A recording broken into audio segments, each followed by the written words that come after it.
USFL season. We're reminded of the opportunity this league provides, not just for players, but for others as well, and that includes head coach of the Pittsburgh Maulers, Ray Horton. After 3 decades and 3 Super Bowls as a player and coach in the NFL, he gets to debut as the man in charge. Same story for John DeFilippo in New Orleans. He won a Super Bowl with the Philadelphia Eagles, and now he's the head coach of the New Orleans Breakers. Hey, opportunity is what this league has always been about. 4th down. Yeah. This is it. See that look in our eyes? He's got room. Our energy. And they're running with this it. excitement. There's certainly a buzz in the air. Anticipation only this sport can provide. Believe it. The USFL is in business. It's the United States Football League. Doesn't get any better. Last year had it all, and we're running it back. Got a man open. And now, well, it's gonna be even bigger. It's one game at a time, one play at a time. More action. Looking deep. More passion. More football. It is caught for the touchdown. Running room, and there he goes. I love this guy. This league stands on rich history and is again the standard for the spring. Oh, what a beautiful over-the-shoulder grab. You cannot throw the ball better than that, folks. Look out. USFL is next on Fox. Set me free. And it is time for the final game of this opening weekend. The Pittsburgh Maulers and New Orleans Breakers going at it live from Birmingham as we welcome you to the broadcast booth. Kurt Menefee along with Joel Klatt.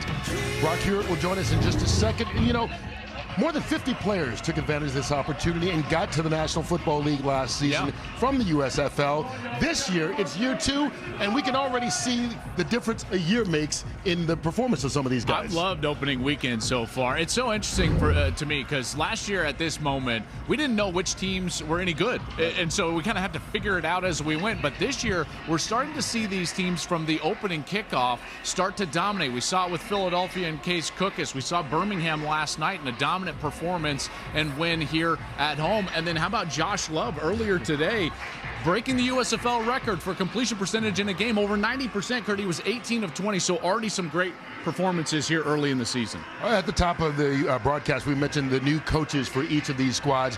There are also a lot of new faces, even though this is returning teams. Yeah, exactly. I can't wait to see a couple of these guys because they're veteran guys with a lot of talent.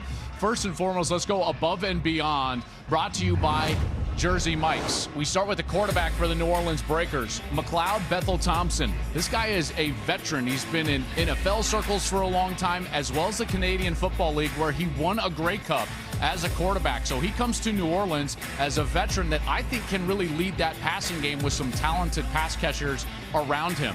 Now on the opposite side, for Pittsburgh, they've got one of the most well-recognized names, certainly in these parts, Kurt. Played his college football at Alabama. Linebacker Reuben Foster, who was a former first-round draft pick in the National Football League. He had that horrific knee injury in 2019, has not been on a field since. Now, he said a lot of that is mental. He didn't think he was healthy. Well, we're going to find out tonight to see what type of player we've got in Reuben Foster, the former national champion with the Crimson Tide. All right, the stage is set. It is time for the last game of the opening weekend. We expect it to be a pretty good battle. Why don't you stick around to find out if we're right?